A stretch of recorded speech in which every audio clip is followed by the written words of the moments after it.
ਇਕ ਓੰਕਾਰ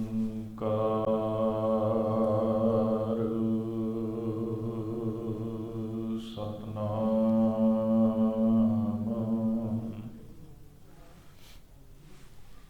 ਕਰਤਾ ਪੁਰਖ ਨਿਰਭਉ ਨਿਰਵੈਰ ਅਕਾਲ ਮੂਰਤ ਅਜੂਨੀ ਸੈਭੰ ਗੁਰ ਪ੍ਰਸਾਦ ਠੀਕਰ ਫੋਰ ਦਲੀਸ ਸਿਰ ਪ੍ਰਭ ਪੁਰ ਕੀਓ ਬਿਆਨ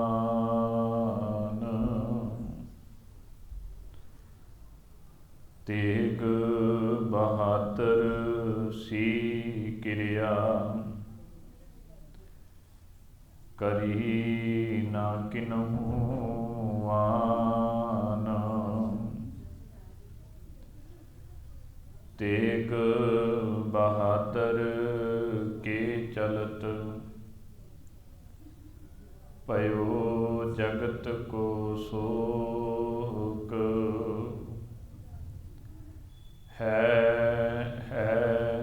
ਹੈ ਸਭ ਜਗ ਪਇਓ ਜੈ ਜੈ ਜੈ ਸੁਰਲੋਕ ਬੇਸ਼ੁਮਾਰ ਅਥਾ ਅਗੰਤ ਅਤੁਲੈ ਜਿਉ ਬੁਲਾਵੋ ਤਿਉ ਨਾਨਕ ਦਾਸ ਬੋਲੇ ਜਿਉ ਬੁਲਾਵੋ ਤਿਉ ਨਾਨਕ ਦਾਸ ਬੋਲੇ। ਪਰਮ ਸਨਮਾਨਯੋਗ ਸਾਹਿਬ ਸਤਿਗੁਰੂ ਸ੍ਰੀ ਗੁਰੂ ਗ੍ਰੰਥ ਸਾਹਿਬ ਜੀ ਮਹਾਰਾਜ ਜੀ ਦੇ ਪਵਿੱਤਰ ਪਾਵਨ ਚਰਨ ਕਮਲਾਂ ਵਿਖੇ ਧੰਨ ਗੁਰੂ ਤੇਗ ਬਹਾਦਰ ਸਾਹਿਬ ਸੱਚੇ ਪਾਤਸ਼ਾਹ ਜੀ ਨੂੰ ਆਪ ਜੀ ਯਾਦ ਕਰ ਰਹੇ ਹੋ। ਉਹਨਾਂ ਦੇ ਸ਼ਹੀਦੀ ਪੁਰਬ ਨੂੰ ਸਮਰਪਿਤ ਪਿਛਲੇ ਦਿਨਾਂ ਤੋਂ ਪ੍ਰਭਾਤ ਫੇਰੀਆਂ ਦੀ ਆਰੰਭਤਾ ਹੋਈ, ਸ਼੍ਰੀ ਅਖੰਡ ਪਾਠ ਸਾਹਿਬ ਪ੍ਰਾਰੰਭ ਹੋਏ, ਉਪਰੰਤ ਗੁਰਬਾਣੀ ਕੀਰਤਨ ਸਰਵਣ ਕੀਤਾ ਹੈ। ਆਓ ਆਪਾਂ ਕੁਝ ਸਮਾਂ ਪਾਤਸ਼ਾਹ ਜੀ ਨੂੰ ਸੀਸ ਨਿਵਾ ਸਕੀਏ, ਉਹਨਾਂ ਦੇ ਜੀਵਨ ਸੰਬੰਧੀ, ਉਹਨਾਂ ਦੇ ਸ਼ਹਾਦਤ ਸੰਬੰਧੀ ਕੁਝ ਸਮਾਂ ਵਿਚਾਰ ਕਰੀਏ। ਆਰੰਭਤਾ ਤੋਂ ਪਹਿਲਾਂ ਗੁਰੂ ਬਖਸ਼ੀ ਫਤਿਹ ਪ੍ਰਵਾਨ ਕਰੋ ਅਤੇ ਪ੍ਰੇਮ ਸਹਿਤ ਆਖੋ ਜੀ ਵਾਹਿਗੁਰੂ ਜੀ ਕਾ ਖਾਲਸਾ ਵਾਹਿਗੁਰੂ ਜੀ ਕੀ ਫਤਿਹ। ਧੰਨ ਗੁਰੂ ਗ੍ਰੰਥ ਸਾਹਿਬ ਮਹਾਰਾਜ ਪਾਤਸ਼ਾਹ ਜੀ ਦੀ ਅੰਮ੍ਰਿਤਮਈ ਬਾਣੀ ਅਨੁਸਾਰ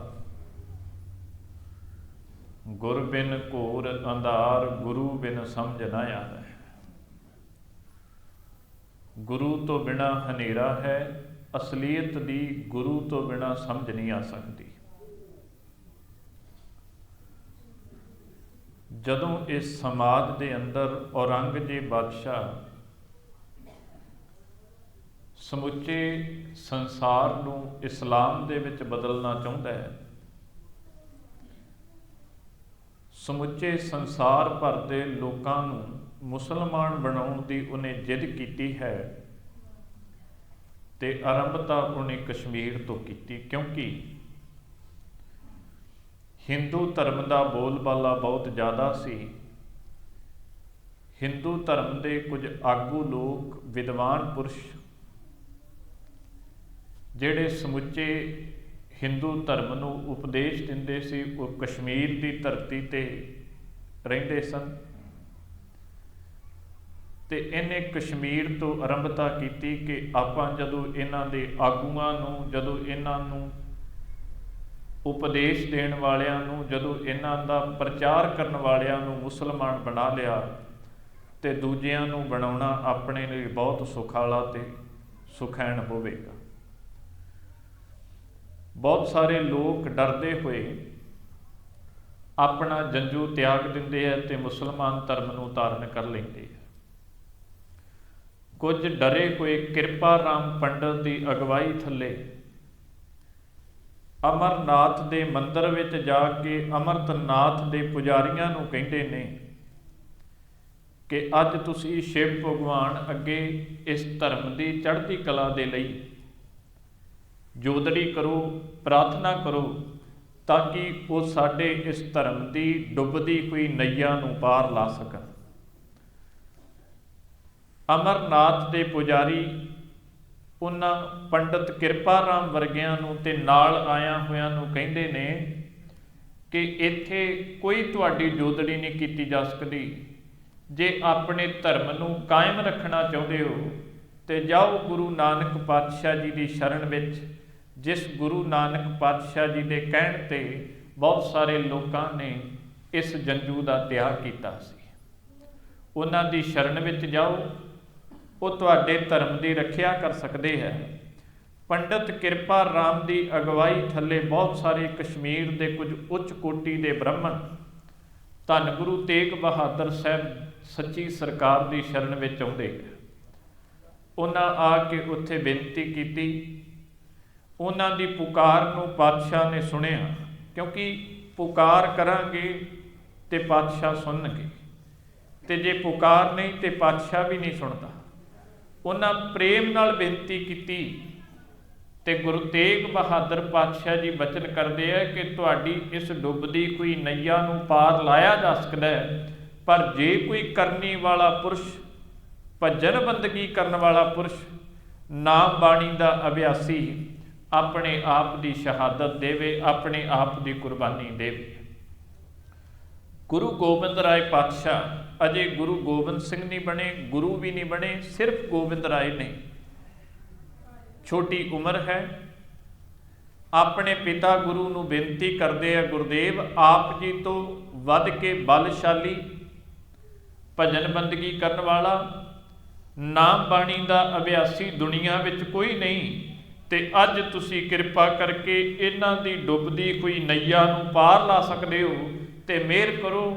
ਧੰਨ ਗੁਰੂ ਤੇਗ ਬਹਾਦਰ ਸਾਹਿਬ ਆਪਣੇ ਬਾਲ, ਆਪਣੇ ਸੁਪੁੱਤਰ ਗੋਬਿੰਦ ਰਾਏ ਦੇ ਇਹਨਾਂ ਬੋਲਾਂ ਨੂੰ ਸੁਣ ਕੇ ਇਹ ਸਮਝਣ ਯੋਗ ਨੇ ਕਿ ਮੇਰਾ ਪੁੱਤਰ ਗੁਰੂ ਨਾਨਕ ਦੀ ਗੱਦੀ ਦੇ ਉੱਪਰ ਬੈਠਣ ਯੋਗ ਹੋ ਚੁੱਕਾ ਹੈ, ਮੇਰਾ ਪੁੱਤਰ ਇਸ ਕੌਮ ਦੀ ਅਗਵਾਈ ਕਰਨ ਦੇ ਯੋਗ ਹੋ ਚੁੱਕਾ ਹੈ। ਆਪਣੇ ਪੁੱਤਰ ਨੂੰ ਗੁਰਤਾ ਗੱਦੀ ਬਖਸ਼ਿਸ਼ ਕਰਕੇ ਧੰਨ ਗੁਰੂ ਤੇਗ ਬਹਾਦਰ ਸਾਹਿਬ ਆਪਣੇ ਸਿੱਖਾਂ ਸਮੇਤ ਹਿੰਦੂ ਧਰਮ ਨੂੰ ਬਚਾਉਣ ਦੇ ਵਾਸਤੇ ਅਨੰਦਪੁਰ ਸਾਹਿਬ ਦੀ ਪਾਵਨ ਧਰਤੀ ਤੋਂ ਤੁਰਦੇ ਹੈ। ਉਹਨਾਂ ਸਿੱਖਾਂ ਸਮੇਤ ਜਦੋਂ ਅਨੰਦਪੁਰ ਤੋਂ ਚਾਲੇ ਪਾਏ ਦਿੱਲੀ ਵੱਲ ਨੂੰ, ਕਿਉਂਕਿ ਸਤਿਗੁਰਾਂ ਦੀ ਇੱਕ ਸ਼ਹੀਦੀ ਬੜੀ ਵਿਲੱਖਣ ਜੀ ਸ਼ਹੀਦੀ ਹੈ। ਗੁਰੂ ਤੇਗ ਬਹਾਦਰ ਸਾਹਿਬ ਨੂੰ ਇਸ ਗੱਲ ਦਾ ਪਤਾ ਹੈ ਕਿ ਉੱਥੇ ਕੀ ਵਾਪਰਨਾ ਹੈ, ਪਰ ਪਾਤਸ਼ਾਹ ਦੇ ਅੰਦਰ ਬਿਲਕੁਲ ਖੌਫ ਭੈ ਨਹੀਂ। ਪਾਤਸ਼ਾਹ ਬਿਲਕੁਲ ਖੌਫ ਤੋਂ ਭੈ ਤੋਂ ਰਹਿਤ ਹੋ ਕੇ ਆਪਣੇ ਸਿੱਖਾਂ ਸਮੇਤ ਦਿੱਲੀ ਦੀ ਧਰਤੀ ਵੱਲ ਨੂੰ ਜਾ ਰਹੇ। ਸਤਿਗੁਰੂ ਪਾਤਸ਼ਾਹ ਜੀ ਚੱਲਦੇ ਗਏ, ਸਿੱਖ ਸੰਗਤ ਨੂੰ ਉਪਦੇਸ਼ ਦਿੰਦੇ ਗਏ, ਤੇ ਅਖੀਰੀ ਆਗਰੇ ਦੇ ਵਿੱਚੋਂ ਪਾਤਸ਼ਾਹ ਗੁਰੂ ਤੇਗ ਬਹਾਦਰ ਸਾਹਿਬ ਤੇ ਉਹਨਾਂ ਦੇ ਸਿੱਖਾਂ ਨੂੰ ਗ੍ਰਿਫਤਾਰ ਕੀਤਾ ਜਾਂਦਾ ਹੈ। ਜਦੋਂ ਧੰਨ ਗੁਰੂ ਤੇਗ ਬਹਾਦਰ ਪਾਤਸ਼ਾਹ ਜੀ ਨੂੰ ਉਹਨਾਂ ਨੇ ਗਿਰਫਤ ਦੇ ਵਿੱਚ ਲਿਆ ਤੇ ਉਦੋਂ ਔਰੰਗਜ਼ੇਬ ਬਾਦਸ਼ਾਹ ਦਿੱਲੀ ਦੇ ਅੰਦਰ ਮੌਜੂਦ ਨਹੀਂ ਸੀ।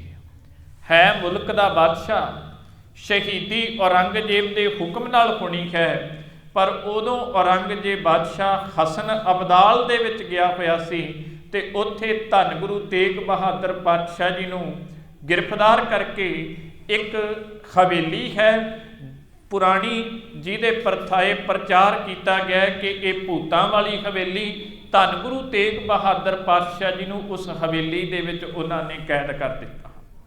ਜਦੋਂ ਕੀਤਾ, ਉੱਥੋਂ ਦਾ ਇੱਕ ਕਾਜੀ ਹੈ ਸਤਿਗੁਰਾਂ ਨੂੰ ਗ੍ਰਿਫਤਾਰ ਕਰਨ ਵਾਲਾ, ਉਹ ਆਪਣੇ ਸਾਥੀ ਨਾਲ ਗੱਲ ਕਰਦਾ ਹੈ ਕਿ ਅੱਜ ਧੰਨ ਗੁਰੂ ਤੇਗ ਬਹਾਦਰ ਪਾਤਸ਼ਾਹ ਜੀ ਡਰ ਰਹੇ ਹੋਣਗੇ ਉਸ ਹਵੇਲੀ ਵਿੱਚ ਬੈਠੇ ਹੋਏ, ਅੱਜ ਉਹਨਾਂ ਦੇ ਹਾਲਾਤ ਬਹੁਤ ਜ਼ਿਆਦਾ ਮਾੜੇ ਹੋਣਗੇ। ਜਦੋਂ ਉਹਨੇ ਆਪਣੇ ਸਾਥੀ ਤੋਂ ਪੁੱਛਿਆ ਤੇ ਉਹ ਆਖਣ ਲੱਗਾ, ਨਹੀਂ, ਸਿੱਖਾਂ ਦਾ ਗੁਰੂ ਨਾਨਕ ਦੀ ਗੱਦੀ ਦਾ ਮਾਲਕ ਉਸ ਹਵੇਲੀ ਦੇ ਵਿੱਚ ਹੈ ਜ਼ਰੂਰ, ਪਰ ਉੱਥੇ ਖੌਫ ਤੋਂ ਰਹਿਤ ਹੈ, ਡਰ ਤੋਂ ਰਹਿਤ ਹੈ। ਉਹਦੇ ਚਿਹਰੇ ਤੇ ਕਿਸੇ ਤਰ੍ਹਾਂ ਦੀ ਕੋਈ ਮਾਯੂਸੀ ਨਹੀਂ। ਉਹ ਉਸ ਹਵੇਲੀ ਦੇ ਅੰਦਰ ਇਸ ਤਰ੍ਹਾਂ ਗੇੜੇ ਲਾ ਰਿਹਾ, ਚੱਕਰ ਲਾ ਰਿਹਾ, ਜਿਵੇਂ ਆਪਾਂ ਕਿਸੇ ਬਾਗ ਦੇ ਅੰਦਰ ਟਹਿਲਦੇ ਪਏ ਹੁੰਦੇ ਆ। ਉਹਨਾਂ ਨੇ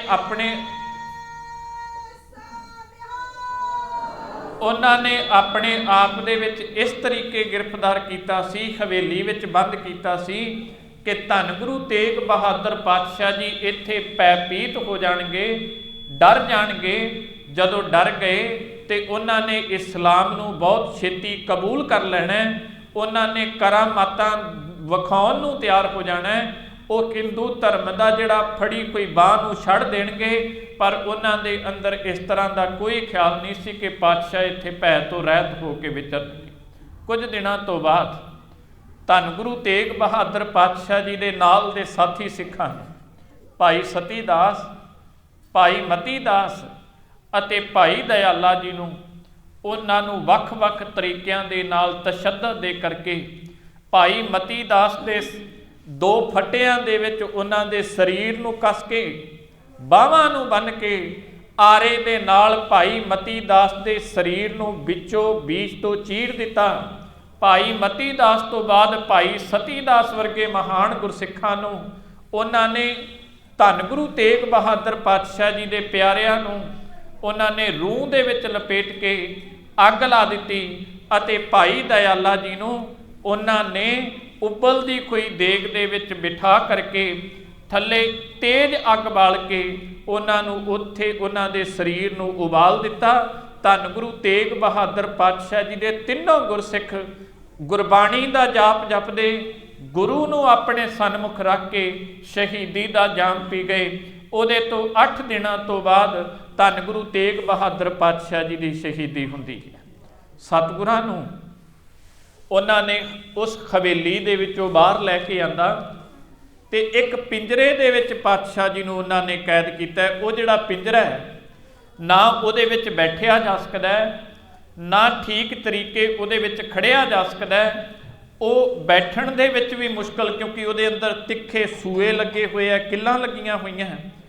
ਉਹ ਧੰਨ ਗੁਰੂ ਤੇਗ ਬਹਾਦਰ ਪਾਤਸ਼ਾਹ ਜੀ ਨੂੰ ਉਹਦੇ ਵਿੱਚ ਕੈਦ ਕੀਤਾ ਗਿਆ ਤੇ ਨਾਲ ਪਾਤਸ਼ਾਹ ਜੀ ਤੋਂ ਸਵਾਲ ਕਰਕੇ ਪੁੱਛਿਆ ਜਾਂਦਾ ਹੈ ਕਿ ਤੁਹਾਡੇ ਨਾਲ ਅਸੀਂ 2 ਮਤੇ ਰੱਖਦੇ ਹਾਂ, ਤੁਹਾਡੇ ਸਾਹਮਣੇ 3 ਚੀਜ਼ਾਂ ਰੱਖਦੇ ਹਾਂ, ਤੁਸੀਂ ਇਹਨਾਂ ਵਿੱਚੋਂ ਇੱਕ ਨੂੰ ਚੁਣਨਾ ਹੈ। ਸਤਿਗੁਰੂ ਗੁਰੂ ਤੇਗ ਬਹਾਦਰ ਪਾਤਸ਼ਾਹ ਜੀ ਨੂੰ ਸਵਾਲ ਕਰਦੇ ਨੇ ਕਿ ਜਾਂ ਤਾਂ ਤੁਸੀਂ ਦੀਨੇ ਇਸਲਾਮ ਕਬੂਲ ਕਰੋ, ਜੇ ਇਸਲਾਮ ਨਹੀਂ ਤੇ ਤੁਸੀਂ ਕਮਾਲੇ ਕਰਾਮਾਤਾਂ ਵਿਖਾਓ, ਜੇ ਕਮਾਲੇ ਕਰਾਮਾਤਾਂ ਵੀ ਨਹੀਂ ਵਿਖਾ ਸਕਦੇ ਤੇ ਤੁਹਾਨੂੰ ਮੌਤ ਵਾਲਾ ਰਸਤਾ ਚੁਣਨਾ ਪੈਣਾ, ਜਾਂ ਤੁਹਾਨੂੰ ਇੱਥੇ ਕਤਲ ਕਰ ਦਿੱਤਾ ਜਾਊ। ਇਹ ਤੁਹਾਡੀ ਹੁਣ ਮਨਸਾ ਦੱਸੋ ਕਿੱਦਾਂ ਦੀ ਹੈ।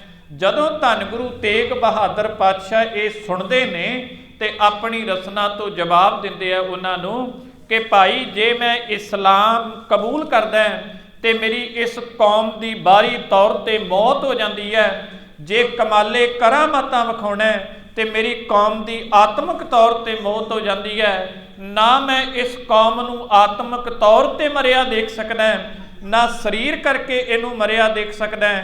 ਮੈਂ ਤੀਸਰਾ ਰਸਤਾ ਬਹੁਤ ਪਿਆਰ ਨਾਲ, ਬਹੁਤ ਖੱਸ ਕੇ, ਬਹੁਤ ਵਧੀਆ ਤਰੀਕੇ ਨਾਲ ਚੂਜ਼ ਕਰਦਾ। ਸਤਿਗੁਰੂ ਗੁਰੂ ਤੇਗ ਬਹਾਦਰ ਪਾਤਸ਼ਾਹ ਜੀ ਕਹਿੰਦੇ ਮੈਂ ਆਪਣੇ ਆਪ ਦਾ ਸੀਸ ਦਿਉਂ, ਕੁਰਬਾਨੀ ਦਿਉਂ, ਨਾ ਇਸਲਾਮ ਕਬੂਲ ਕਰਾਂ ਤੇ ਨਾ ਕਮਾਲੇ ਕਰਾਮਾਤਾਂ ਵਿਖਾਵਾਂ। ਸਤਿਗੁਰੂ ਗੁਰੂ ਤੇਗ ਬਹਾਦਰ ਪਾਤਸ਼ਾਹ ਜੀ ਨੂੰ ਹੁਣ ਸ਼ਹੀਦ ਕੀਤਾ ਜਾਣਾ। ਸਤਿਗੁਰੂ ਪਾਤਸ਼ਾਹ ਜੀ ਦੇ ਪਰਥਾਏ ਜਿਹੜੀ ਕਿ ਉਹਨਾਂ ਦਾ ਧੜ ਤੋਂ ਸੀਸ ਜੁਦਾ ਕੀਤਾ ਜਾਣਾ। ਸਤਿਗੁਰੂ ਪਾਤਸ਼ਾਹ ਤੋਂ ਇੱਛਾ ਪੁੱਛੀ ਜਾਂਦੀ ਹੈ। ਧੰਨ ਗੁਰੂ ਤੇਗ ਬਹਾਦਰ ਸਾਹਿਬ ਉਹਨਾਂ ਨੂੰ ਬਚਨ ਕਰਕੇ ਕਹਿੰਦੇ ਆ ਕਿ ਭਾਈ ਇਸ਼ਨਾਨ ਦਾ ਪ੍ਰਬੰਧ ਕੀਤਾ ਜਾਏ। ਸਤਿਗੁਰੂ ਪਾਤਸ਼ਾਹ ਜੀ ਨੇ ਇਸ਼ਨਾਨ ਕੀਤਾ ਇੱਕ ਖੂਹੀ ਤੋਂ ਇਸ਼ਨਾਨ ਕਰਕੇ ਫਿਰ ਸਤਿਗੁਰੂ ਗੁਰੂ ਤੇਗ ਬਹਾਦਰ ਪਾਤਸ਼ਾਹ ਜੀ ਨੂੰ ਚਾਂਦਨੀ ਚੌਂਕ ਵਿੱਚ ਲਿਜਾ ਕਰਕੇ ਥੜੇ ਦੇ ਉੱਪਰ ਪਾਤਸ਼ਾਹ ਜੀ ਵਿਰਾਜਮਾਨ ਹੋਏ ਤੇ ਆਪਣੀ ਰਸਨਾ ਤੋਂ ਅੰਮ੍ਰਿਤਮਈ ਬਾਣੀ ਜਪਜੀ ਸਾਹਿਬ ਦਾ ਜਾਪ ਕਰਦੇ ਆ ਤੇ ਨਾਲ ਆਪਣੀ ਰਸਨਾ ਤੋਂ ਬਚਨ ਅਖੀਰਲੀ ਪੌੜੀ ਦੇ ਨਾਲ ਸ਼ਲੋਕ ਪੜ੍ਹਦੇ ਆ। ਜਿਨੀ ਨਾਮ ਧਿਆਇਆ ਗਏ ਮਸ਼ਕਤ ਕਾਲ, ਨਾਨਕ ਤੇ ਮੁਖ ਉਜਲੇ ਕੀਤੀ ਛੁੱਟੀ ਨਾਲ। ਤੇ ਉਸੇ ਵਕਤ ਇਸਲਾਮ ਦਾ ਔਰੰਗਜ਼ੇਬ ਬਾਦਸ਼ਾਹ ਦਾ ਲਾਇਆ ਹੋਇਆ ਸੈਯਦ ਜਲਾਲੂਦੀਨ, ਮੈਂ ਇੱਕ ਬੇਨਤੀ ਕਰਾਂ, ਇਸਲਾਮ ਧਰਮ ਦੇ ਅੰਦਰ ਦੋ ਤਰ੍ਹਾਂ ਦੇ ਜਲਾਦ ਹੁੰਦੇ ਆ, ਇੱਕ ਸੈਯਦ ਹੁੰਦੇ ਆ ਤੇ ਇੱਕ ਆਮ ਜਲਾਦ ਹੁੰਦੇ ਆ। ਜਿਹੜਾ ਆਮ ਜਲਾਦ ਹੁੰਦਾ ਹੈ ਉਹ ਆਮ ਲੋਕਾਂ ਨੂੰ ਸਜ਼ਾ ਦੇਣ ਵਾਸਤੇ ਰੱਖਿਆ ਹੁੰਦਾ ਹੈ, ਤੇ ਜਿਹੜੇ ਸੈਯਦ ਜਲਾਦ ਹੁੰਦੇ ਆ ਉਹ ਕਿਸੇ ਵਲੀ ਮਹਾਂਪੁਰਸ਼, ਗੁਰਬਾਣੀ ਦਾ ਧਾਰਨੀ ਜਾਂ ਬਹੁਤ ਜ਼ਿਆਦਾ ਕਰਾਮਾਤਾਂ ਦੇ ਧਾਰਨੀ ਨੂੰ ਸਜ਼ਾ ਦੇਣ ਵਾਸਤੇ ਰੱਖਿਆ ਹੁੰਦਾ ਹੈ। ਇਸੇ ਕਰਕੇ ਜਦੋਂ ਧੰਨ ਗੁਰੂ ਤੇਗ ਬਹਾਦਰ ਪਾਤਸ਼ਾਹ ਜੀ ਨੂੰ ਸ਼ਹੀਦ ਕੀਤਾ ਗਿਆ ਤੇ ਉਦੋਂ ਵੀ ਇੱਥੇ ਸੈਯਦ ਜਲਾਲੂਦੀਨ ਜਲਾਦ ਹੈ। ਜਦੋਂ ਸਤਿਗੁਰੂ ਗੁਰੂ ਗੋਬਿੰਦ ਸਿੰਘ ਪਾਤਸ਼ਾਹ ਜੀ ਦੇ ਛੋਟੇ ਸਾਹਿਬਜ਼ਾਦੇ ਬਾਬਾ ਜੁਝਾਰ ਸਿੰਘ, ਬਾਬਾ ਜ਼ੋਰਾਵਰ ਸਿੰਘ ਨੂੰ ਸ਼ਹੀਦ ਕੀਤਾ ਜਾਂਦਾ ਹੈ, ਬਾਬਾ ਜ਼ੋਰਾਵਰ ਸਿੰਘ, ਬਾਬਾ ਫਤਿਹ ਸਿੰਘ ਨੂੰ ਸ਼ਹੀਦ ਕੀਤਾ ਜਾਂਦਾ ਹੈ, ਤੇ ਉੱਥੇ ਵੀ ਜਲਾਦ ਸੈਯਦ ਨੇ ਸ਼ਾਸਲ ਬੇਗ ਤੇ ਬਾਸ਼ਲ ਬੇਗ। ਇੱਥੇ ਸੈਯਦ ਜਲਾਲੂਦੀਨ ਜਲਾਦ ਨੇ ਆਪਣੀ ਤਲਵਾਰ ਨੂੰ ਤਿਆਰ ਕੀਤਾ ਹੈ। ਉਧਰੋਂ ਸਤਿਗੁਰੂ ਬਚਨ ਪੜ੍ਹ ਰਹੇ ਨੇ, ਜਿਨੀ ਨਾਮ ਧਿਆਇਆ ਗਏ ਮਸ਼ਕਤ ਕਾਲ, ਨਾਨਕ ਤੇ ਮੁਖ ਉਜਲੇ ਕੀਤੀ ਛੁੱਟੀ ਨਾਲ।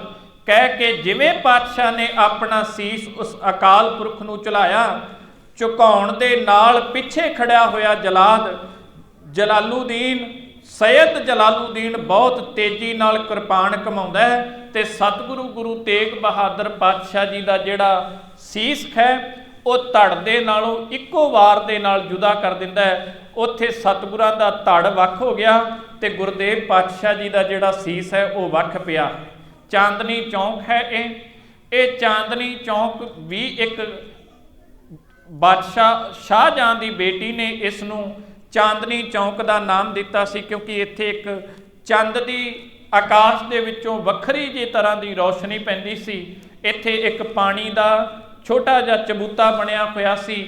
ਜਦੋਂ ਆਕਾਸ਼ ਵਿੱਚ ਚਮਕਣ ਵਾਲੇ ਚੰਦ ਦੀਆਂ ਕਿਰਨਾਂ ਪਾਣੀ ਤੇ ਪੈਂਦੀਆਂ ਸਨ ਤੇ ਇਹਨੂੰ ਚਾਂਦਨੀ ਚੌਂਕ ਦਾ ਨਾਮ ਦਿੱਤਾ ਗਿਆ।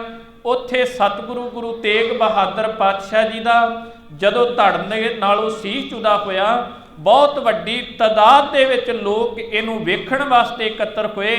ਔਰੰਗਜ਼ੇਬ ਬਾਦਸ਼ਾਹ ਕਹਿੰਦਾ ਹੈ ਕਿ ਸਤਿਗੁਰਾਂ ਦਾ ਧੜ ਤੇ ਸਤਿਗੁਰਾਂ ਦਾ ਸੀਸ ਇਸੇ ਚੌਂਕ ਵਿੱਚ ਰੁਲਦਾ ਰਹਿਣ ਦਿਓ, ਤਾਂ ਕਿ ਆਉਣ ਵਾਲੇ ਸਮਿਆਂ ਦੇ ਵਿੱਚ ਕੋਈ ਵੀ ਇਸਲਾਮ ਦੇ ਖਿਲਾਫ ਆਵਾਜ਼ ਚੁੱਕਣ ਦੀ ਜੁਰਤ ਨਾ ਕਰੇ, ਕੋਈ ਵੀ ਇਸਲਾਮ ਦੇ ਖਿਲਾਫ ਜਾਣ ਦਾ ਯਤਨ ਨਾ ਕਰੇ। ਸਤਿਗੁਰੂ ਪਾਤਸ਼ਾਹ ਜੀ ਦਾ ਉੱਥੇ ਧੜ ਪਿਆ, ਸੀਸ ਪਿਆ। ਸਤਿਗੁਰੂ ਪਾਤਸ਼ਾਹ ਜੀ ਦੇ ਜੀਵਨ ਵਿੱਚ ਦੋ ਸ਼ਾਹ ਗੁਰੂ ਤੇਗ ਬਹਾਦਰ ਸਾਹਿਬ ਨੂੰ ਮਿਲੇ ਹੈ। ਇੱਕ ਸ਼ਾਹ ਹੈ ਮੱਖਣ ਸ਼ਾਹ ਲੁਬਾਣਾ, ਜਿਹੜਾ ਕਦੀ ਬੇੜਾ ਡੁੱਬਦਾ ਸੀ, ਜਹਾਜ਼ ਡੁੱਬਦਾ ਸੀ, ਜਿਹਨੇ ਕਦੀ ਗੁਰਦੇਵ ਦੇ ਚਰਨਾਂ 'ਚ ਕਿਹਾ ਸੀ, ਪਾਤਸ਼ਾਹ ਡੁੱਬਦੀ ਹੋਈ ਇਸ ਜਹਾਜ਼ ਨੂੰ ਕਿਨਾਰੇ ਲਾਓ, ਮੈਂ ਤੁਹਾਡੇ ਚਰਨਾਂ ਵਿੱਚ ਮੋਹਰਾ ਭੇਟ ਕਰੂੰ।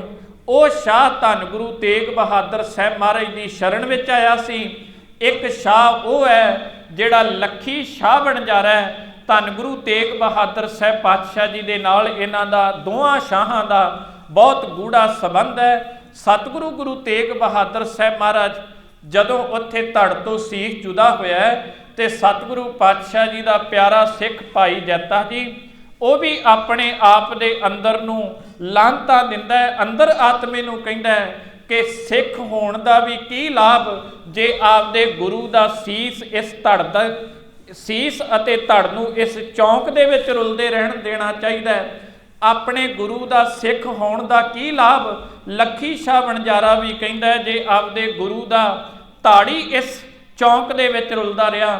ਲੱਖੀ ਸ਼ਾਹ ਬਣਜਾਰੇ ਨੇ ਸਮੇਂ ਦੀ ਸਮੁੱਚੀ ਸਿਪਾਹੀਆਂ ਤੋਂ ਬਹੁਤ ਤਰੀਕੇ ਦੇ ਨਾਲ ਲੁਕਾ ਕੇ ਛੁਪਾ ਕੇ ਸਤਿਗੁਰੂ ਪਾਤਸ਼ਾਹ ਜੀ ਦਾ ਉੱਥੇ ਧੜ ਚੁੱਕਿਆ, ਰੂਹ ਦੇ ਵਿੱਚ ਲਪੇਟ ਕੇ ਆਪਣੇ ਘਰ ਲੈ ਗਿਆ। ਆਪਣੇ ਘਰ ਲਿਜਾ ਕੇ ਉਹਨੇ ਆਪਣੀ ਹਵੇਲੀ ਨੂੰ ਅੱਗ ਦੇ ਹਵਾਲੇ ਕਰ ਦਿੱਤਾ ਅਤੇ ਧੰਨ ਗੁਰੂ ਤੇਗ ਬਹਾਦਰ ਪਾਤਸ਼ਾਹ ਜੀ ਦੇ ਧੜ ਦਾ ਸੰਸਕਾਰ ਕੀਤਾ।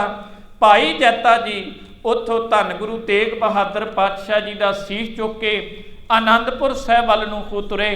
ਅੱਜ ਵਾਂਗਰਾਂ ਕੋਈ ਜਰਨੈਲੀ ਮਾਰਗ ਸੜਕ ਨਹੀਂ ਸੀ ਕਿ ਉੱਥੋਂ ਪੈਂਡਾ ਕਰਨਾ ਬਹੁਤ ਸੌਖਾ ਹੈ, ਸੁਖਾਲਾ ਹੈ। ਇੱਧਰ ਆਨੰਦਪੁਰ ਦੀ ਧਰਤੀ, ਦੂਜੇ ਪਾਸੇ ਦਿੱਲੀ ਤੋਂ ਆਨੰਦਪੁਰ ਸਾਹਿਬ ਦਾ ਪੈਂਡਾ ਤੈਅ ਕਰਨਾ ਹੈ।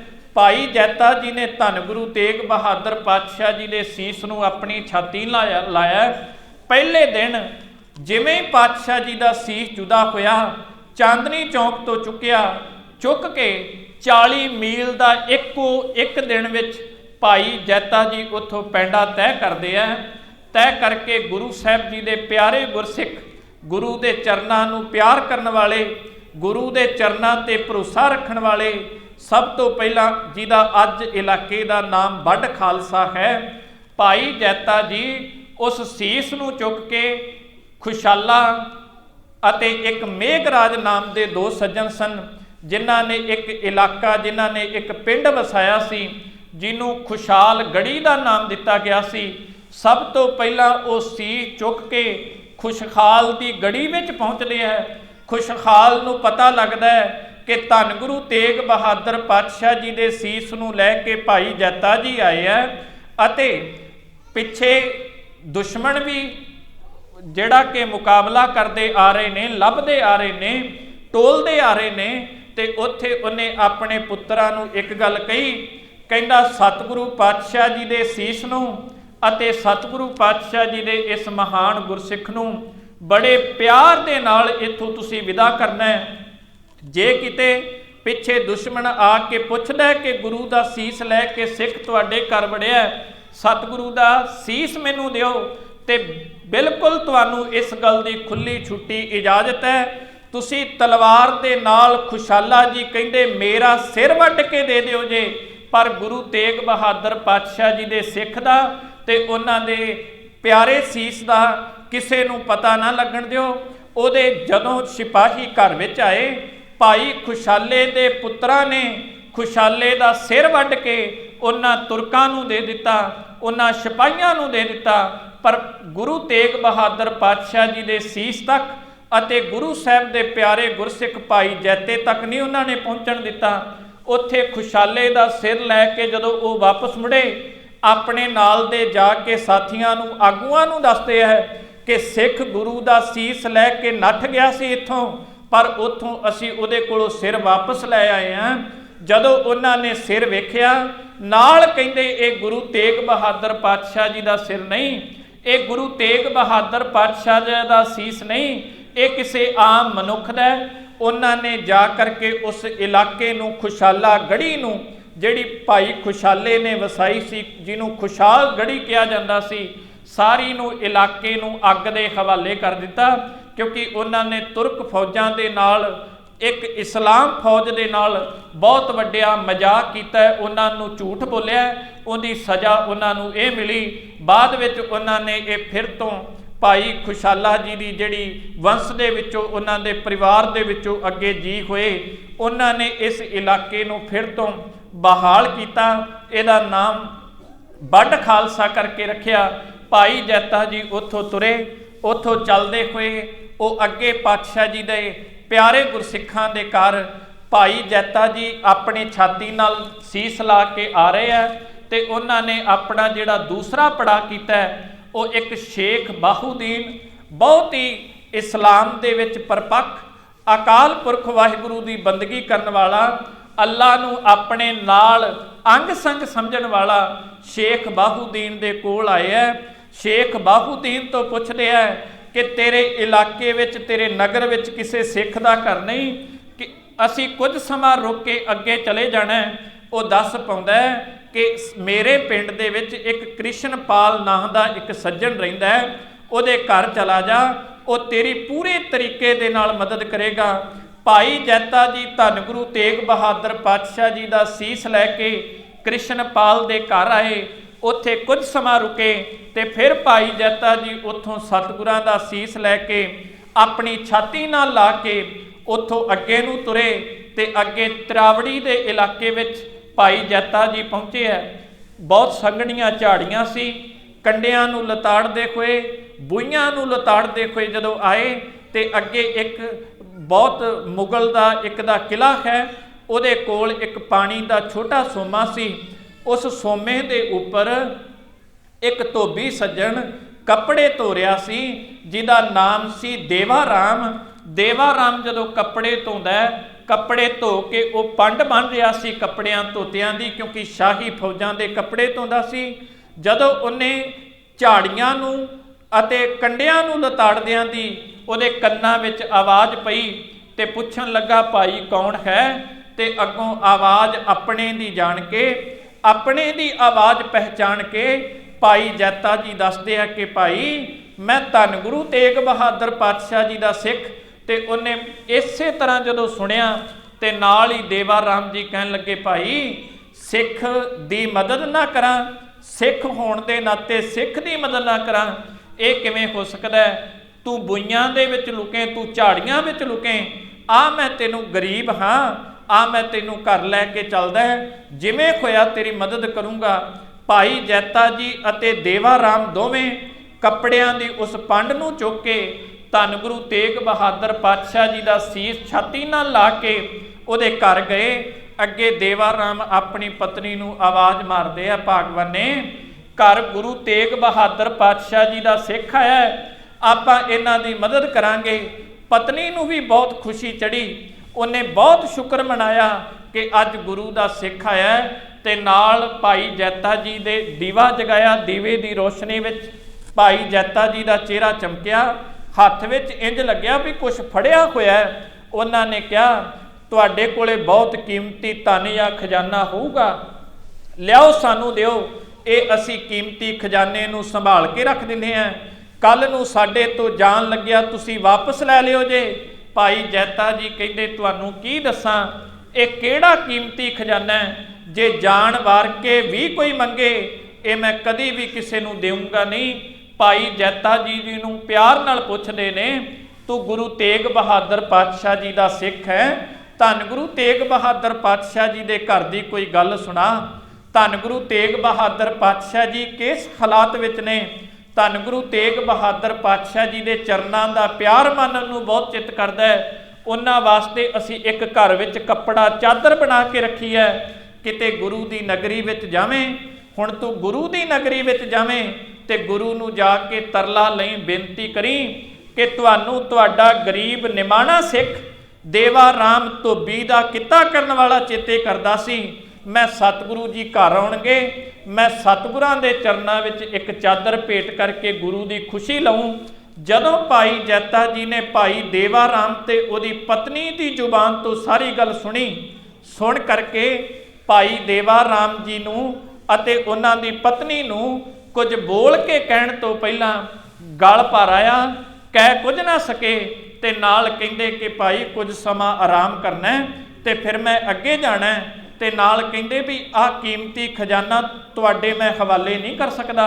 ਜਦੋਂ ਉਹਨਾਂ ਨੇ ਗੁਰੂ ਤੇਗ ਬਹਾਦਰ ਪਾਤਸ਼ਾਹ ਜੀ ਦੇ ਬਾਰੇ ਪੁੱਛਿਆ ਕਿ ਉਹਨਾਂ ਨੂੰ ਬੇਨਤੀ ਕਰੀ ਉਹ ਸਾਡੇ ਘਰ ਆਉਣ, ਤੇ ਭਾਈ ਜੈਤਾ ਜੀ ਬੜੇ ਪਿਆਰ ਦੇ ਨਾਲ, ਬੜੇ ਆਰਾਮ ਦੇ ਨਾਲ ਉਹ ਜਿਹੜਾ ਸੀਸ ਤੇ ਲਪੇਟਿਆ ਹੋਇਆ ਕੱਪੜਾ ਸੀ ਇੱਕ ਇੱਕ ਲੜ ਕਰਕੇ ਭਾਈ ਜੈਤਾ ਜੀ ਖੋਲਦੇ ਗਏ।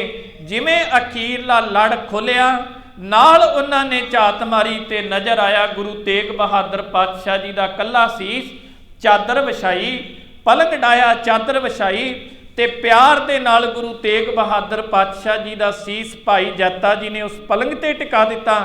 ਭਾਈ ਜੈਤਾ ਜੀ ਦੇ ਕੋਲੋਂ ਸੀਸ ਵੇਖ ਕੇ, ਪਲੰਘ ਤੇ ਪਿਆ ਸੀਸ ਵੇਖ ਕੇ ਭਾਈ ਦੇਵਾ ਰਾਮ ਧੋਬੀ ਤੇ ਉਹਨਾਂ ਦੀ ਧਰਮ ਪਤਨੀ ਅੰਦਰੋਂ ਅੰਦਰੀ ਗੁਰੂ ਨੂੰ ਬੇਨਤੀ ਕਰਦੀ, ਮਹਾਰਾਜ ਅੱਜ ਘਰ ਵੀ ਆਏ, ਘਰ ਨੂੰ ਭਾਗ ਵੀ ਲਾਏ ਤੇ ਤੁਸੀਂ ਕਿੰਨਾ ਹਾਲਾਤਾਂ ਵਿੱਚ ਆਏ। ਕਦੀ ਪਾਤਸ਼ਾਹ ਜੀ ਤੁਸੀਂ ਸਰੀਰ ਕਰਕੇ ਆਉਂਦੇ, ਤੁਹਾਡੇ ਚਰਨਾਂ ਵਿੱਚ ਚਾਦਰ ਭੇਟ ਕਰਦੇ, ਤੁਹਾਡੇ ਚਰਨਾਂ ਦੀ ਖੁਸ਼ੀ ਲੈਂਦੇ, ਉੱਥੇ ਧੰਨ ਗੁਰੂ ਤੇਗ ਬਹਾਦਰ ਸਾਹਿਬ ਦੀਨ ਦੁਨੀਆ ਦੇ ਮਾਲਕ ਦੇ ਵਾਸਤੇ ਜਿਹੜੀ ਉਹਨਾਂ ਨੇ ਚਾਦਰ ਬਸਤਰ ਤਿਆਰ ਕੀਤਾ ਸੀ, ਉਹ ਬਸਤਰ, ਉਹ ਚਾਦਰ ਫਿਰ ਪਲੰਘ ਦੇ ਚਾਦਰ ਦੇ ਉੱਪਰ ਵਿਛਾਈ। ਇੱਕ ਪਲੰਘ ਹੈ, ਪਲੰਘ ਦੇ ਉੱਪਰ ਚਾਦਰ ਹੈ, ਇੱਕ ਜਿਹੜੀ ਉਹਨਾਂ ਨੇ ਆਪ ਬਣਾਈ ਸੀ ਉਹ ਚਾਦਰ ਨੂੰ ਫਿਰ ਥੱਲੇ ਵਿਛਾ ਕਰਕੇ ਉੱਤੇ ਉੱਪਰ ਪਾਤਸ਼ਾਹ ਗੁਰੂ ਤੇਗ ਬਹਾਦਰ ਸਾਹਿਬ ਮਹਾਰਾਜ ਦਾ ਸੀਸ ਰੱਖਿਆ।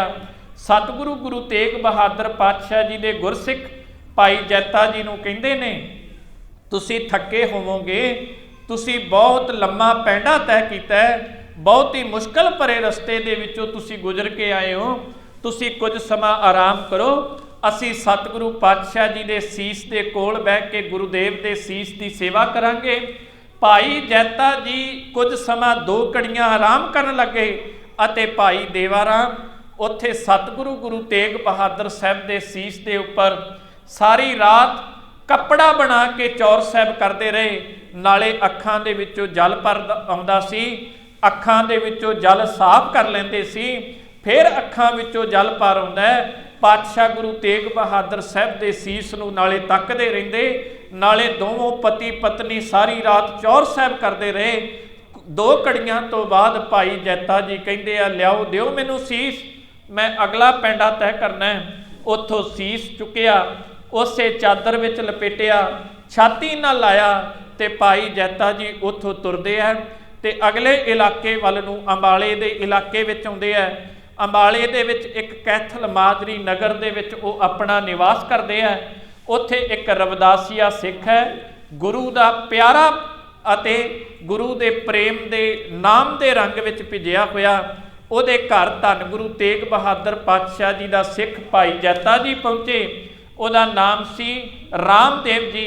ਜਿਹੜੇ ਪਹਿਲੇ ਮਿਲੇ ਉਹ ਸਤਿਗੁਰੂ ਪਾਤਸ਼ਾਹ ਜੀ ਦੇ ਪਿਆਰੇ ਸਿੱਖ ਭਾਈ ਖੁਸ਼ਾਲਾ ਜੀ। ਉਹਦੇ ਤੋਂ ਬਾਅਦ ਸ਼ੇਖ ਬਾਹੂਦੀਨ ਦੇ ਨਗਰੀ ਦੇ ਵਿੱਚ ਕ੍ਰਿਸ਼ਨਪਾਲ ਦੇ ਘਰ ਗਏ। ਫਿਰ ਭਾਈ ਦੇਵਾ ਰਾਮ ਜੀ ਧੋਬੀ ਗੁਰਸਿੱਖ ਉਹਦੇ ਘਰ ਗਏ। ਉਹਦੇ ਤੋਂ ਬਾਅਦ ਧੰਨ ਗੁਰੂ ਤੇਗ ਬਹਾਦਰ ਪਾਤਸ਼ਾਹ ਜੀ ਦਾ ਸੀਸ ਲੈ ਕੇ ਭਾਈ ਜੈਤਾ ਜੀ ਹੁਣ ਇਸ ਇਲਾਕੇ ਵਿੱਚ ਆਉਂਦੇ ਆ। ਅੰਬਾਲੇ ਦੇ ਇਸ ਇਲਾਕੇ ਪਿੰਡ ਦੇ ਵਿੱਚ ਆ ਕਰਕੇ ਉਹ ਗੁਰੂ ਦੇ ਪਿਆਰੇ ਗੁਰਸਿੱਖ ਰਵਿਦਾਸੀਆ ਸਿੱਖ ਹੈ, ਉਹਦੇ ਘਰ ਜਾਂਦੇ ਨੇ। ਭਾਈ ਰਾਮਦੇਵਾ ਜੀ ਦੇ ਘਰ, ਉਹਦੇ ਘਰ ਜਾ ਕਰਕੇ ਜਦੋਂ ਬੂਹਾ ਖੜਕਾਉਂਦੇ ਆ, ਆਵਾਜ਼ ਆਉਂਦੀ ਕੌਣ ਹੈ? ਤੇ ਪਿਆਰ ਨਾਲ ਭਾਈ ਜੈਤਾ ਜੀ ਕਹਿੰਦੇ ਨੇ, ਮੈਂ ਧੰਨ ਗੁਰੂ ਤੇਗ ਬਹਾਦਰ ਪਾਤਸ਼ਾਹ ਜੀ ਦਾ ਸਿੱਖ ਹਾਂ। ਉਹਨਾਂ ਨੇ ਜਦੋਂ ਬੂਹਾ ਖੋਲ੍ਹਿਆ, ਪਿਆਰ ਨਾਲ ਉਹਨਾਂ ਦੇ ਭਾਈ ਜੈਤਾ ਜੀ ਦੇ ਦਰਸ਼ਨ ਕੀਤੇ, ਬੜੇ ਪਿਆਰ ਨਾਲ ਅੰਦਰ ਲੈ ਕੇ ਗਏ। ਅੰਦਰ ਲਿਜਾ ਕਰਕੇ ਇੱਕ ਸੋਹਣੇ ਸੇਜ ਦੇ ਉੱਪਰ, ਪਲੰਗ ਦੇ ਉੱਪਰ ਬੈਠਣ ਲਈ ਕਿਹਾ ਤੇ ਨਾਲ ਕਹਿੰਦੇ, ਗੁਰੂ ਤੇਗ ਬਹਾਦਰ ਪਾਤਸ਼ਾਹ ਜੀ ਦੇ ਘਰ ਦੀ ਕੋਈ ਗੱਲ ਸੁਣਾ। ਤੇ ਵੈਰਾਗ ਦੇ ਵਿੱਚ ਗਲ ਭਰ ਕੇ ਕਹਿੰਦੇ, ਕੀ ਸੁਣਾਵਾਂ ਤੈਨੂੰ ਗੁਰੂ ਤੇਗ ਬਹਾਦਰ ਸਾਹਿਬ ਦੇ ਘਰ ਦੀ ਗੱਲ। ਦਿੱਲੀ ਦੇ ਵਿੱਚ ਭਾਣਾ ਵਾਪਰ ਗਿਆ। ਸਤਿਗੁਰਾਂ ਦੇ ਸਿੱਖ ਅਤੇ ਗੁਰੂ ਤੇਗ ਬਹਾਦਰ ਪਾਤਸ਼ਾਹ ਜੀ ਸ਼ਹੀਦੀ ਦਾ ਜਾਮ ਪੀ ਗਏ। ਉਹਨਾਂ ਦਾ ਸੀਸ ਲੈ ਕੇ ਦਿੱਲੀ ਤੋਂ ਤੁਰਿਆ, ਆਨੰਦਪੁਰ ਸਾਹਿਬ ਗੁਰੂ ਗੋਬਿੰਦ ਰਾਏ ਦੇ ਕੋਲ ਪਹੁੰਚਾਉਣਾ। ਪੈਂਡਾ ਤੈਅ ਕਰਦਾ ਹੋਇਆ ਤੇਰੇ ਕੋਲ ਆਇਆ, ਇੱਕ ਰਾਤ ਮੇਰੀ ਸਹਾਇਤਾ ਕਰ ਦੇ, ਸਵੇਰ ਹੁੰਦਿਆਂ ਮੈਂ ਇੱਥੋਂ ਨਿਕਲ ਜਾਊਂਗਾ। ਭਾਈ ਕ੍ਰਿਸ਼ਨਪਾਲ ਜੀ ਤੋਂ ਬਾਅਦ ਭਾਈ ਦੇਵਾ ਰਾਮ ਜੀ ਤੋਂ ਬਾਅਦ ਭਾਈ ਰਾਮਦੇਵ ਜੀ ਪਿਆਰ ਨਾਲ ਕਹਿੰਦੇ ਆ ਕਿ ਭਾਈ ਜੇ ਤੂੰ ਘਰ ਆਇਆ, ਸਿੱਖ ਦੇ ਘਰ ਆਇਆ, ਭਾਣੇ ਵਾਪਰ ਚੁੱਕੇ ਨੇ, ਜੇ ਤੇਰੇ ਅੰਦਰ ਇਸ ਤਰ੍ਹਾਂ ਸਹਾਇਤਾ ਮੰਗਣ ਦੀ ਮੰਗ ਹੈ ਤੇ ਮੈਨੂੰ ਤੇਰੀ ਜ਼ਰੂਰ ਸਹਾਇਤਾ ਕਰੂੰ। ਉੱਥੇ ਪਿਆਰ ਨਾਲ ਸਹਾਇਤਾ ਕੀਤੀ। ਭਾਈ ਜੈਤਾ ਜੀ ਦੇ ਕੋਲੋਂ ਸੀਸ ਲੈ ਕੇ ਇੱਕ ਪਲੰਗ ਤੇ ਟਿਕਾ ਦਿੱਤਾ। ਉਸ ਮੰਜੇ ਨੂੰ ਸਾਰੀ ਰਾਤ ਰਾਮਦੇਵ ਜੀ ਆਪਣਾ ਮੱਥਾ ਲਾ ਕੇ ਬੈਠੇ ਰਹੇ ਅਤੇ ਗੁਰੂ ਤੇਗ ਬਹਾਦਰ ਪਾਤਸ਼ਾਹ ਜੀ ਦੇ ਵੈਰਾਗ ਵਿੱਚ ਅਥਰੂ ਕੇਰਦੇ ਰਹੇ, ਪਰ ਗੁਰੂ ਦੇ ਚਰਨਾਂ ਦਾ ਪਿਆਰ ਮਾਣਦੇ ਰਹੇ।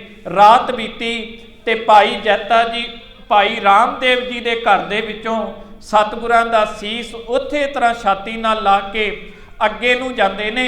ਇੱਕ ਜਗ੍ਹਾ ਤੇ ਹੋਰ ਪੜਾ ਕਰਕੇ ਭਾਈ ਜੈਤਾ ਜੀ ਕੀਰਤਪੁਰ ਸਾਹਿਬ ਦੀ ਪਾਵਨ ਧਰਤੀ ਤੇ ਪਹੁੰਚੇ। ਧੰਨ ਗੁਰੂ ਤੇਗ ਬਹਾਦਰ ਪਾਤਸ਼ਾਹ ਜੀ ਦੇ ਸਤਿਕਾਰਯੋਗ ਮਾਤਾ ਨਾਨਕੀ ਜੀ, ਧੰਨ ਗੁਰੂ ਤੇਗ ਬਹਾਦਰ ਪਾਤਸ਼ਾਹ ਜੀ ਦੇ ਸਤਿਕਾਰਯੋਗ ਮਹਿਲ ਮਾਤਾ ਗੁਜਰੀ ਜੀ ਅਤੇ ਧੰਨ ਗੁਰੂ ਤੇਗ ਬਹਾਦਰ ਪਾਤਸ਼ਾਹ ਜੀ ਦੇ ਸਤਿਕਾਰਯੋਗ ਸਪੁੱਤਰ ਗੁਰੂ ਗੋਬਿੰਦ ਰਾਏ ਜੀ ਮਹਾਰਾਜ ਤੇ ਨਾਲ ਬੇਅੰਤ ਗੁਰਸਿੱਖ ਬੜੀ ਬੇਸਬਰੀ ਦੇ ਨਾਲ ਸਤਿਗੁਰਾਂ ਦੇ ਸੀਸ ਦਾ, ਸਤਿਗੁਰੂ ਪਾਤਸ਼ਾਹ ਜੀ ਦੇ ਸੀਸ ਦਾ ਸਤਿਕਾਰ ਕਰਨ ਵਾਸਤੇ, ਸੀਸ ਤੇ ਦਰਸ਼ਨ ਕਰਨ ਵਾਸਤੇ ਬੇਸਬਰੀ ਨਾਲ ਇੰਤਜ਼ਾਰ ਕਰਦੇ ਪਏ ਆ। ਜਦੋਂ ਭਾਈ ਜੈਤਾ ਜੀ ਨੂੰ ਸਾਹਮਣੇ ਆਏ, ਨਾਲ ਹੱਥ ਬੰਨ੍ਹ ਕੇ ਬੇਨਤੀ ਕੀਤੀ, ਪਾਤਸ਼ਾਹ ਮੈਂ ਆਪ ਜੀ ਦਾ ਨਿਮਾਣਾ ਸਿੱਖ ਹੋਣ ਦੇ ਨਾਤੇ ਧੰਨ ਗੁਰੂ ਤੇਗ ਬਹਾਦਰ ਪਾਤਸ਼ਾਹ ਜੀ ਦੀ ਸਹਾਇਤਾ ਸਦਕਾ ਇਮਾਨਤ ਆਪ ਜੀ ਤੱਕ ਪਹੁੰਚਦੀ ਕੀਤੀ ਹੈ। इस अमानत नूं संभाल के रखियो, होई भुल दी माफ़ी बख्शियो। धन गुरु तेग बहादुर पातशाह जी का सीस गुरु गोबिंद राय महाराज नूं दिता। माता गुजरी जी ने तकिया, गुरु तेग बहादुर साहब के माता नानकी जी तकते है ते प्यार नाल मत्था चुम के माता गुजरी जी बेनती करते हैं, महाराज तुहाडी सिੱਖੀ केसां सुआसां संग निभ गई, महाराज मेरे ते मेहर करियो, मेरे ते तरस खायो, मेरी भी ये सिੱਖੀ केसां सुआसां संग निभ जावे, मैं भी निरंकार के चरणों में पहुँच सकां, निरंकार के चरणों का प्यार मान सकां। उत्थे धन गुरु तेग बहादुर पातशाह जी के सीस का संस्कार धन गुरु गोबिंद राय महाराज अपने गुरसिखां समेत आनंदपुर साहब की पावन धरती ते ले जा करके करते हैं। धन गुरु तेग बहादुर पातशाह जी के सीस का संस्कार हो रहा है। कोल खड़ी माता भी तकदी है, कोल खड़ी गुरु गोबिंद राय पातशाह जी के दादी जी माता नानकी जी भी वेख रहे हैं, सतगुरां दे महल भी वेख रहे हैं, धन गुरु गोबिंद राय पातशाह भी वेख रहे हैं, बेअंत खड़े हुए गुरसिख भी वेखते पे हैं ते नाल सोचते हैं सतगुरु पातशाह जी ने अज अपनी कुर्बानी दे के हिंद धर्म की डुबदी कोई बेड़ी नूं बचा दिता। जिन्नी देर तक धन गुरु तेग बहादुर पातशाह जी ना दिंदे अपना सीस ते इस धर्म की डुबदी कोई बेड़ी नूं कोई बचा नहीं सी सकदा। जे ये बेड़ी अज डुबणों बची ते ये धन गुरु तेग बहादुर पातशाह जी की सीस सदका, उन्हां दी कुर्बानी सदका बची। उत्थे बड़े प्यार नाल संस्कार किया गया ते धन गुरु गोबिंद राय पातशाह उत्थों के हालात बारे उत्थों के समय बारे पुछते हैं ते नाल प्रण करते हैं कि हुण समा शांतमई रह के, हुण समा माला फेर के, हुण समा सिर्फ चौंकड़ा ला के चलण वाला नहीं, हुण चौंकड़े दे नाल नाल घोड़ सवारी भी सीखनी पैनी है, हुण नाल नाल माला दे शस्त्र भी वाउणे पैने हैं, हुण नाल नाल भजन बंदगी दे अकाल पुरख वाहिगुरु दे फौज दे विच भी शामिल होना पैना है। धन गुरु तेग बहादुर पातशाह जी की शहीदी तो बाद गुरु गोबिंद राय पातशाह जी शस्त्रधारी होने का प्रण करते हैं ते नाल अपने गुरसिखां नूं उपदेश दिंदे हैं कि भाई शस्त्रधारी हो के ही राज कायम किया जा सकता है ते राज नूं कायम करने वास्ते शस्त्र नूं ना विसारो, क्योंकि शस्त्र के अधीन है राज, जिहदे कोले शस्त्र है उहदा राज है, ते जिहड़ा शस्त्र नूं विसार देवे वो राज तो हमेशा उहदे हत्थां तो चला जाता है। उत्थे धन गुरु तेग बहादुर पातशाह जी के सीस तो बाद शहीदी तो बाद ये प्रण किया। उधरों लखी शाह जी वणजारा ने सतगुरु गुरु तेग बहादुर के धड़ का संस्कार करके अपनी सिੱਖੀ निभा दी। भाई जैता जी ने गुरु का सीस पहुँचा के अपनी सिੱਖੀ निभा दी ते नाल छाती नाल ला के गुरुदेव ने बचन कहे, रंगरेटा गुरु का बेटा, गुरु के बेटे का खिताब भाई जैता जी की झोली में धन गुरु गोबिंद राय पातशाह जी ने पाया ते सारी उम्र सत्कार अपनियां नज़रां दे विच दिता, अपने चरणों का प्यार बख्शिया ते नाल सिख संगत नूं कहा, संगत जी इस गुरसिख के चरणों में सीस निभायो, इस गुरसिख का सत्कार अपने मनां विच कायम करियो, क्योंकि अज इन्हें बहुत ही महान कारज किया है। सतगुरु गुरु तेग बहादुर का सीस इत्थों तक पहुँचाया, इस संगत नूं भी उपदेश दिता ते महाराज ने आप भी सत्कार दिता ते दे के अपने घरों पुत्र का बेटे का दर्जा जिहड़ा भाई जैता जी की झोली विच सतगुरां ने पाया। क्योंकि देखो असी इक्को ही गल अपने मन विच वसा लैने आ कि जी इन्हां गुरसिखां नूं विसार दिता जावे, गुरुआं नूं कल्ला पढ़ीए, गुरु ग्रंथ साहिब महाराज नूं सीस निवाईए। नहीं, जदों असी गुरु ग्रंथ साहिब महाराज नूं सीस निवाउणे आ, नाल सिखां दे विच ਜਿਹੜੇ इतिहास ਦੇ ਵਿੱਚ सिख कुर्बानियां करके गए, ਜਿਹੜੇ सिखां ने महान सिੱਖੀ ਨੂੰ ਨਿਭਾਇਆ है, गुरदेव पातशाह सानू उन्हां दा भी सत्कार करन दा प्रण दिंदे है। महाराज बचन करते हैं, जो दिसै गुर सिखड़ा तिस निम निम लागों पाए जियो, आखां बिरथां जी की गुर सज्जन देहो मिलाए जियो, ए मन तैकू डेवसा मैं मार्ग देहो बताए जियो। सतगुरु पातशाह जी बचन करके कहते हैं कि गुरसिखां का भी सत्कार करियो, बाणी दे धारनी ਬਾਣੇ ਦੇ ਧਾਰਨੀਆਂ ਦਾ ਵੀ ਸਤਿਕਾਰ ਕਰਿਓ ਅਤੇ ਜਿਨ੍ਹਾਂ ਦਾ ਵਿਸ਼ੇਸ਼ ਕਾਰਜ ਹੋਵੇ ਉਹਨਾਂ ਨੂੰ ਆਪਣੇ ਦਿਲ ਵਿੱਚ ਵਸਾ ਕੇ ਰੱਖਿਓ। ਅੱਜ ਆਪਾਂ ਗੁਰੂ ਤੇਗ ਬਹਾਦਰ ਪਾਤਸ਼ਾਹ ਜੀ ਦਾ ਸ਼ਹੀਦੀ ਪੁਰਬ ਮਨਾਉਣ ਵਾਸਤੇ ਇੱਥੇ ਇਕੱਤਰ ਹੋਏ ਹਾਂ ਤੇ ਮੈਂ ਬੇਨਤੀ ਕਰਦਾ ਹਾਂ, ਹਰ ਸਾਲ ਇਕੱਤਰ ਹੁੰਦੇ ਹਾਂ ਤੇ ਆਪਾਂ ਗੁਰਦੇਵ ਦੇ ਇਹਨਾਂ ਬਚਨਾਂ ਨੂੰ, ਉਹਨਾਂ ਦੀ ਅੰਮ੍ਰਿਤਮਈ ਬਾਣੀ ਨੂੰ ਆਪਣੇ ਮਨ ਦੇ ਵਿੱਚ, ਆਪਣੇ ਜੀਵਨ ਵਿੱਚ ਵਸਾਈਏ, ਕਿਉਂਕਿ ਗੁਰੂ ਤੇਗ ਬਹਾਦਰ ਪਾਤਸ਼ਾਹ ਜੀ ਬਚਨ ਕਰਦੇ ਆ, ਸਾਧੋ ਮਨ ਕਾ ਮਾਣ ਤਿਆਗੋ। ਆਪਣੇ ਮਨ ਦਾ ਮਾਣ ਤਿਆਗ ਕੇ, ਹੰਕਾਰ ਛੱਡ ਕੇ ਗੁਰੂ ਸਾਹਿਬ ਦੀ ਸ਼ਰਨ ਵਿੱਚ ਆਓ। ਗੁਰੂ ਸਾਹਿਬ ਜੀ ਦੀ ਸ਼ਰਨ ਬਾਣੀ ਦੇ ਨਾਲ ਜੁੜ ਕੇ ਆਪਣੇ ਜੀਵਨ ਨੂੰ ਸਫਲ ਬਣਾਇਆ ਜਾ ਸਕਦਾ ਹੈ, ਕਿਉਂਕਿ ਜਿੱਦਣ ਗੁਰੂ ਹਰਗੋਬਿੰਦ ਸਾਹਿਬ ਮਹਾਰਾਜ ਪਾਤਸ਼ਾਹ ਆਪਣੇ ਪੋਤਰੇ ਨੂੰ ਗੁਰਤਾ ਗੱਦੀ ਦਿੰਦੇ ਆ, ਉਦਣ ਮਾਤ ਨਾਨਕੀ ਬੇਨਤੀ ਕਰਦੀ ਹੈ, ਸਵਾਮੀ ਜੀਓ ਤੁਸੀਂ ਆਪਣੇ ਪੋਤਰੇ ਨੂੰ ਗੁਰਤਾ ਗੱਦੀ ਦਿੱਤੀ, ਮੇਰਾ ਪੁੱਤਰ ਇੰਨਾ ਹੁਸ਼ਿਆਰ ਨਹੀਂ, ਮੇਰਾ ਪੁੱਤਰ ਇੰਨਾ ਮਹਾਨ ਨਹੀਂ ਕਿ ਇਹਦੇ ਦੁਨੀਆ ਦੇ ਵਿੱਚ ਬਹੁਤ ਲੰਮੇ ਸੰਬੰਧ ਹੋਣ, ਮੇਰਾ ਪੁੱਤਰ ਆਮ ਜਿਹਾ ਬਾਲਕ ਹੈ, ਤੁਸੀਂ ਇਹਦੇ ਤੇ ਇਹਦਾ ਕੀ ਬਣੂਗਾ। ਤੇ ਸਤਿਗੁਰੂ ਗੁਰੂ ਹਰਗੋਬਿੰਦ ਸਾਹਿਬ ਮਹਾਰਾਜ ਪ੍ਰਸ਼ਾਦਾ ਛਕਦੇ ਵਕਤ ਆਪਣਾ ਇੱਕ ਰੁਮਾਲ ਬਖਸ਼ਿਸ਼ ਕਰਦੇ ਆ ਮਾਤ ਨਾਨਕੀ ਨੂੰ। ਮਾਤ ਨਾਨਕੀ ਨੂੰ ਰੁਮਾਲ ਬਖਸ਼ਿਸ਼ ਕਰਕੇ ਨਾਲ ਆਪਣੇ ਪੁੱਤਰ ਨੂੰ ਇੱਕ ਚੌਂਕੀ ਪੋਥੀ ਬਖਸ਼ਿਸ਼ ਕਰਦੇ ਆ, ਪੋਥੀ ਬਖਸ਼ਿਸ਼ ਕਰਕੇ ਇੱਕ ਕਟਾਰ ਬਖਸ਼ਿਸ਼ ਕਰਦੇ ਆ ਤੇ ਨਾਲ ਬਚਨ ਕਰਕੇ ਕਹਿੰਦੇ ਆ, ਨਾਨਕੀ ਚਿੰਤਾ ਮਤ ਕਰ, ਤੇਰਾ ਪੁੱਤਰ ਬਹੁਤ ਮਹਾਨ ਹੋਵੇਗਾ, ਜਿਹੜਾ ਤੇਰਾ ਪੁੱਤਰ ਕਾਰਜ ਕਰੂ ਇਹਦੇ ਵਰਗਾ ਕਾਰਜ ਦੁਨੀਆ ਵਿੱਚ ਕੋਈ ਨਹੀਂ ਕਰ ਸਕਦਾ, ਤੇ ਇਹਦਾ ਪੁੱਤਰ ਜਿਹੜਾ ਅੱਗੇ ਕਾਰਜ ਕਰੂ ਉਹ ਵੀ ਦੁਨੀਆ ਵਿੱਚ ਕੋਈ ਨਹੀਂ ਕਰ ਸਕਦਾ, ਦੁਨੀਆ ਲਈ ਮਿਸਾਲ ਹੋਵੇਗਾ। ਜਦੋਂ ਗੁਰੂ ਹਰਗੋਬਿੰਦ ਸਾਹਿਬ ਨੇ ਇਹ ਬਚਨ ਕਹੇ ਤੇ ਉਦੋਂ ਮਾਤਾ ਨਾਨਕੀ ਨੂੰ ਤਰਵਾਸ ਮਿਲਿਆ ਸੀ। ਅੱਜ ਜਦੋਂ ਕੱਲਾ ਸੀਸ ਤੱਕਿਆ ਉਦੋਂ ਉਹ ਬਚਨ ਚੇਤੇ ਆ ਗਏ। ਅੱਜ ਜਦੋਂ ਕੱਲਾ ਸੀਸ ਤੇ ਕੁਰਬਾਨੀ ਨੂੰ ਸੁਣਿਆ ਤੇ ਅੰਦਰ ਯਾਦ ਆ ਗਿਆ ਸਭ ਕੁਝ ਕਿ ਕਦੀ ਸਵਾਮੀ ਜੀ ਕਹਿ ਕੇ ਗਏ ਸਨ, ਅੱਜ ਉਹਨਾਂ ਦੇ ਕਹੇ ਹੋਏ ਬਚਨ ਸੰਪੂਰਨ ਹੋਏ ਹੈ। ਸੋ ਇਸ ਕਰਕੇ ਸਾਨੂੰ ਸਤਿਗੁਰੂ ਪਾਤਸ਼ਾਹ ਜੀ ਦੇ ਇਸ ਮਹਾਨ ਇਤਿਹਾਸ ਦੇ ਨਾਲ, ਉਹਨਾਂ ਦੇ ਜੀਵਨ ਦੇ ਨਾਲ, ਉਹਨਾਂ ਦੀ ਬਖਸ਼ਿਸ਼ ਕੀਤੀ ਬਾਣੀ ਦੇ ਨਾਲ ਜੁੜਨਾ ਚਾਹੀਦਾ ਹੈ, ਤਾਂ ਕਿ ਸਾਨੂੰ ਸਾਡੇ ਗੁਰੂ ਤੇਗ ਬਹਾਦਰ ਪਾਤਸ਼ਾਹ ਜੀ ਦੀ ਖੁਸ਼ੀ ਮਿਲ ਸਕੇ। ਸੀਸ ਦੇ ਦਿੱਤਾ ਪਰ ਉਹਨਾਂ ਨੇ ਕਦੀ ਵੀ ਆਪਣੀ ਜ਼ੁਬਾਨ ਤੋਂ ਨਾ ਤਾਂ ਸੀ ਉਚਰੀ ਤੇ ਨਾ ਆਪਣਾ ਜਿਹੜਾ ਪ੍ਰਣ ਸੀ ਉਹਨੂੰ ਬਦਲਿਆ।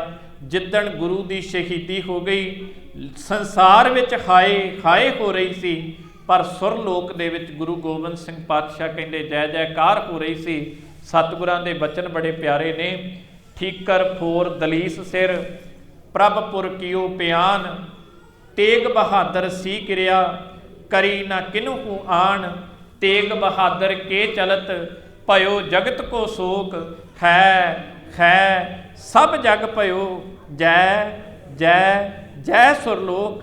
ਇਸ ਸੰਸਾਰ ਵਿੱਚ ਹਾਏ ਹਾਏ ਸੀ ਪਰ ਸੁਰਲੋਕ ਵਿੱਚ ਨਹੀਂ। ਸੁਰਲੋਕ ਦੇ ਦੇਵਤੇ ਵੀ ਗੁਰੂ ਦੀ ਜੈ ਜੈਕਾਰ ਕਰ ਰਹੇ ਸੀ ਕਿ ਅੱਜ ਵਰਗਾ ਮਹਾਨ ਕਾਰਜ ਕੋਈ ਨਹੀਂ ਕਰ ਸਕਦਾ। ਗੁਰੂ ਤੇਗ ਬਹਾਦਰ ਪਾਤਸ਼ਾਹ ਜੀ ਨੇ ਸੀਸ ਦਿੱਤਾ ਪਰ ਆਪਣਾ ਸਿਰ ਨਹੀਂ ਦਿੱਤਾ, ਕਿਉਂਕਿ ਸਤਿਗੁਰੂ ਪਾਤਸ਼ਾਹ ਨੇ ਸੀਸ ਦਿੱਤਾ, ਨਾ ਆਪਣੀ ਜ਼ੁਬਾਨ ਤੋਂ ਸੀ ਉਚਾਰਨ ਕੀਤੀ। ਸੋ ਇਹ ਗੁਰੂ ਤੇਗ ਬਹਾਦਰ ਪਾਤਸ਼ਾਹ ਜੀ ਦੀ ਮਹਾਨ ਦਾਸਤਾਨ ਹੈ, ਜਿਹੜੀ ਆਪਾਂ ਨੇ ਸਮੇਂ ਦੇ ਵਿੱਚੋਂ ਸੀਮਾ ਦੇ ਵਿੱਚ ਰਹਿੰਦਿਆਂ ਹੋਇਆਂ ਇਹ ਦਾਸਤਾਨ ਸਾਂਝੀ ਕੀਤੀ ਹੈ।